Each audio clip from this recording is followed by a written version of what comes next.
This is what I love about Dragon Ball, man. You might just be chilling on a regular Friday about to pour up a drink, and then bam, Sparking Zero updates just come out of nowhere. What is going on, fellas? It's your boy Tekken. Welcome back to another Dragon Ball Sparking Zero video. This time we got a little bit more information from the Battle Hour event that just passed a little under a week ago. So today we're going to be hopping back over on Twitter, or excuse me, x.com. And first I want to give a shout out to a few people. I want to give a shout out to Sophie and the Geek.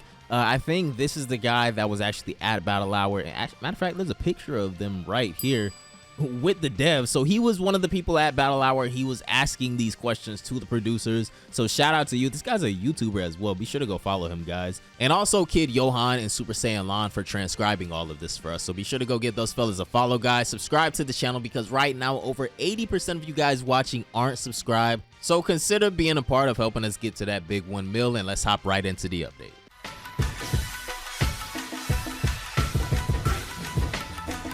So bear with me, guys. This is going to be a lot of information to go over, but Super Saiyan Lon is going to start off the tweet by saying, Jun Furutani takes the reins as producer of Sparking Zero, but remains under the supervision of Ryo Mito, the producer of the Dragon Ball Budokai Tenkaichi series, who validates the direction and choices of the new Budokai Tenkaichi.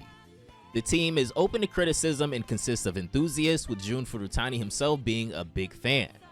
Now, I've already seen a lot of tweets about this. This is kind of my first reaction to all of this information. I haven't read through all of this myself yet, but I think a lot of this has gotten broken down into smaller tweets by other people like dbsz Chronicles.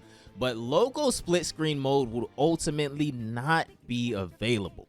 Not because of the developers, but because of problems linked to Sony and Microsoft, which complicate the adaptation of the split screen. They're trying to find a solution, but for now, there will be no split screen multiplayer, perhaps due to Sony and Microsoft's policies favoring the sale of more consoles. That's actually pretty crazy. This would not be the first time such a situation has occurred. The situation may still evolve as the team is aware of the request. The developers have mentioned that adapting games to the Xbox Series S are particularly difficult. Oh, okay. So, all right. So that makes a little bit more sense. This last line right here, okay. Because I was about to do a whole nother video and kind of go off a little bit. Dragon Ball GT characters will be included. That is huge. We kind of already knew that, but perhaps in the base roster would be amazing, or as DLC. Honestly, I guess if I had to pay for GT characters as DLC, it kind of is what it is.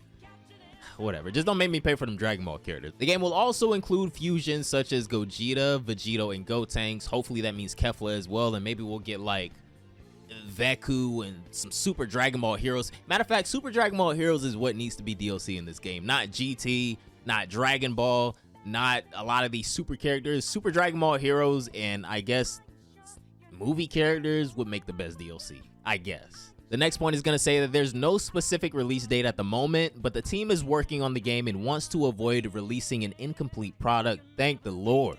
They're taking their time considering a release at the end of 2024 or 2025. All right, guys, listen, let's level for a second. I know we're all super excited. We've seen how good the games look the past 2 trailers, and we want it as soon as possible. But look where we've been lately with like Connections, the JJK game. We could even say like My Hero Ultra Rumble, the One Punch Man game from a while back.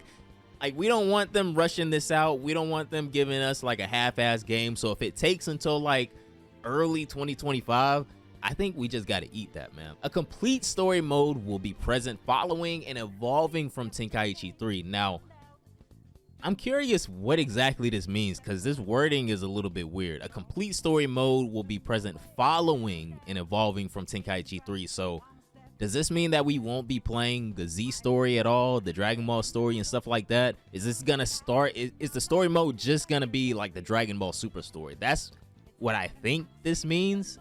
Since Tenkaichi 3, they had the GT stuff in the Buu arc? And then they had like the What If saga and stuff like that. So I'm assuming that this means that it'll be a Dragon Ball Super like centered story. I guess that's all right. I mean, we already have like Kakarot and stuff. So graphics have been improved compared to the trailers. Wow. Graphics have been improved compared to the trailers already. Wow. What? They already made the game look better than what we saw in the trailers.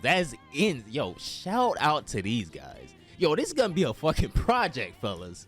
The Even Better Graphics team responded to criticism regarding the appearance of hair, for example. I might have to go back and... Was something wrong with it? Yo, I was probably so just like blown away that we were actually getting this. I didn't even like notice little stuff like that. Well, I have to go back and look at the trailer, like nitpick it again. I didn't really see anything wrong with anything. Outfits may deteriorate during fights, and fights are designed to be longer than previous ones. So that either means we're gonna have a shit ton of health, or we're not gonna be doing a lot of damage. Outfits may deteriorate during fights. We saw that in the last trailer too, like the battle damaged outfits. But really, this last part right here is what's interesting to me. Me playing a lot of fighting games, like when I read this, I think, okay, our combos aren't going to be doing a lot of damage, or we're going to have a lot of health or a lot of defense or something like that. So the next point is going to say Ryo Mitsu remains the main decision maker of the project. The game's cover is already ready and takes the style of the old drawings, potentially those of Nakasuru. Alright, this is pretty interesting too. Several other trailers will be released in the coming months, each time presenting new features. So maybe that means that there will be brand new features in this game. I hope that in every trailer they're going to be showing different characters also, but several new trailers in the next coming months. I mean, damn, like, what do we even have lined up this year? I know we got what, like PAX, Tokyo Game Show, San Diego Comic-Con, Summer Games. I can't even think of all the cons and conventions and stuff right now. All these places we might be getting like trailers at all of these places, to be honest. If they're talking about several trailers, we could be we're damn near gonna see the whole game before it comes out. Characters from the Dragon Ball films will be included, probably up to Beast Gohan. Okay, that makes sense. I wonder how they're gonna do that though, if that's gonna be DLC or maybe, yeah, I have no clue how they're gonna do something like this. I hope it's not just gonna be like a DLC fest though, but I mean, it's 2024, maybe 2025 when the game comes out. It's a good chance it probably will be, unfortunately. Particular effort is put into the settings for better immersion, the human eye being more receptive to immersion thanks to the settings. Alright, that's actually pretty interesting too. I'm excited to see what they implement in the new settings. And the last bullet point is going to say the team listens closely to the community on Twitter and via email to improve the game through feedback.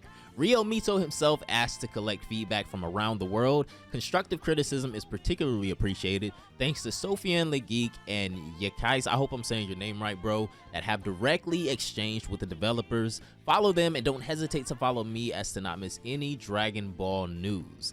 And I think that is going to wrap up the final update concerning Sparking Zero from Dragon Ball Games Battle Hour 2024. Guys, definitely let me know down below in the comments what you thought about all of this. This is a lot of interesting information here. Once again, shout out to all of these guys for having this conversation with the devs, or I guess asking these questions to the developers and stuff like that. I think the most interesting thing here, in my opinion, is this little rift that Sony and Microsoft are creating within the game. No local split screen because of Sony and Microsoft. If this is true, that is pretty interesting. I definitely want to know what you guys think about that down below in the comments.